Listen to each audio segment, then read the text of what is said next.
Krásny deň, volám sa Dominika a dnes vám prezradím, že v čom je odlišný CAF Kundalini Activation Flow kurz aj oproti iným modalitám. Keď som zakladala CAF Academy, tak som mala jasný cieľ, že chcem naučiť žienky, aby využívali svoj maximálny potenciál, aby nebolo to o tom, že ja ich naučím šablónovito jeden proces a musia to takto robiť, ale nech si nájdu tú vlastnú cestu a nech im pomôžem objaviť tú cestu, ktorú oni majú ako tú najlepšiu alebo čo ich najviac baví. Čo tým myslím? Keď ja som robila si svoj kurz Kundalini aktivácie, už mi to ide po anglicky, alebo som si ho robila v angličtine a Inner Dance, tak som cítila, že ja si to musím nejakým spôsobom pomeniť, pretože to, ako som sa to nejako naučila, síce mi vyhovovalo, spravila som si veľa aktivácií presne podľa toho, ako som sa to naučila, ale potom som cítila, že to chcem nejakým spôsobom meniť, aby to bolo také viac domy. A moje klientky preto učím, ako robiť tie kundalini aktivácie viac po svojom, ako robiť ten inner dance a nech si z toho vypichnú to, čo oni potrebujú, lebo vtedy máte tú najväčšiu vibráciu, najlepšie vám to ide. Čo tým myslím? Predstavte si, že ste na kurze robenia zmrzliny a zmrzlinár vás naučí, ako robiť smotanovú, punčovú, čokoládovú zmrzlinu, ale vy cítite, že by ste sa chceli naučiť robiť napríklad pistáciovú, alebo že by vás to lákalo spraviť nejakú zaujímavejšiu kombináciu, ale vy keď už máte ten základ, tak viete budovať tieto nové chute. A v tom aj to vaše zmrzlinárstvo povestné by bolo také unikátne, tí klienti by vás radšej navštevovali. A toto isté chcem, aby platilo aj pri mojich kurzoch a našťastie zatiaľ mi babi vravia, že sa mi to darí, aby bola menšia skupinka, aby sa vám viem naplno venovať, aby sme sa tam stretli, taká tá partia žien, ktoré sú v podobných vibráciách, ktoré sa neberú až tak strašne vážne, a nemajú čas na tie retreatové pobyty, lebo ja osobne nie som fanúšikom retreatov a mňa by to nebavilo.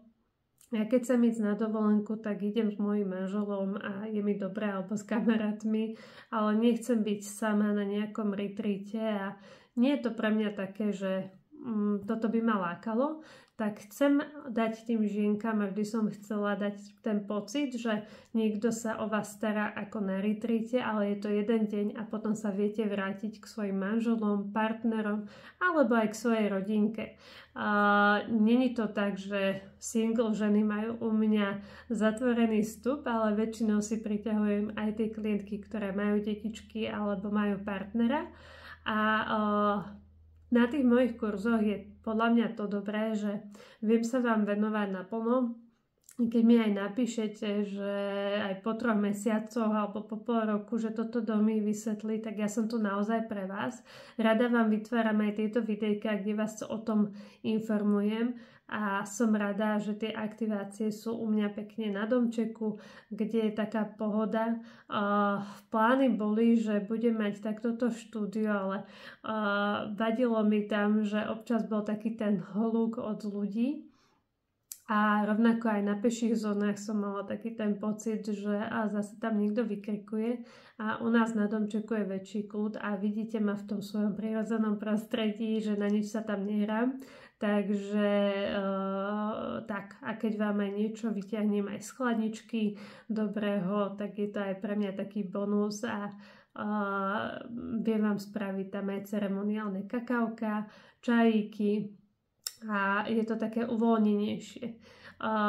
To je aj taký ten môj princíp, že chcem, aby ste boli uvoľnenejšie, aby ste si viac verili a preto počas 5-týždňového kurzu dostávate okrem teórie, ktorú si kedykoľvek viete vypočuť, aj mini úlohu, aby ste sa naučili vnímať tieto energie a aby ste neboli v šoku, že zrazu idete už ku mne a neviete, že ani absolútne o čom to bude. a tam si už to tak vycipríme. Ide len o to, že keď robíte aj tie kundalini aktivácie, je veľmi dôležité, aby ste sa vedeli samoregulovať.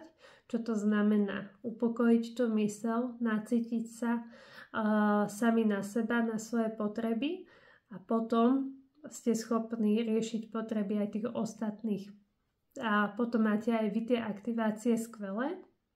A mne sa na mojom kurze páči aj to, že vždy vás podporujem vo vašej jedinečnosti. Keď mi aj niekto napíše, že vieš čo, Domi, ja ten inner dance nemám rada, môžeme robiť tie kundalini aktivácie takto a takto, alebo ja preferujem klasickú hudbu namiesto nejakých bubnov, môžem to aj takto spraviť, tak vždy vás naučím aj ten spôsob, aby ste to vyrobili svojím spôsobom a dobre.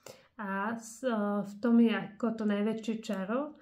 Mňa to učila aj moja lektorka, že keď viete skombinovať tie svoje techniky, svoje nadania, tak to má ten najväčší efekt. Budem veľmi rada, keď mi do komentára napíšete svoje postrehy a či ste boli niekedy na tie kundalini aktivácie alebo aká aktivácia vám najviac vyhovuje, či nejaká rýchla, rytmické bubnovanie alebo pomalá, alebo napíšte mi vy sami. A ja som tu pre vás. Majte krásny deň.